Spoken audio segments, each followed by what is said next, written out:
आगामी लोकसभा निवडणुकीसाठी सर्वच पक्षांचे स्टार प्रचारक देशभरात ठिकठिकाणी प्रचार करत आहेत। भाजपचे ज्येष्ठ नेते आणि केंद्रीय गृहमंत्री अमित शहा आज पश्चिम बंगाल आणि बिहारच्या दौऱ्यावर आहेत। बिहारमध्ये अमित शहा आज गया इथल्या गुरुरू इथं जाहीर सभा घेणार आहेत। औरंगाबाद लोकसभा मतदारसंघातून भाजपचे उमेदवार सुशील कुमार सिंह यांच्या समर्थनार्थ ते आज दुपारी जाहीर सभेला संबोधित करणार आहेत।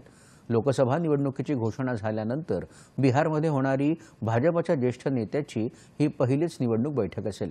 तर उत्तर प्रदेशचे मुख्यमंत्री योगी आदित्यनाथ जम्मू काश्मीरमध्ये प्रचार सभा घेणार आहेत। संरक्षण मंत्री राजनाथ सिंह आज उत्तर प्रदेशमध्ये प्रचार सभा घेणार आहेत।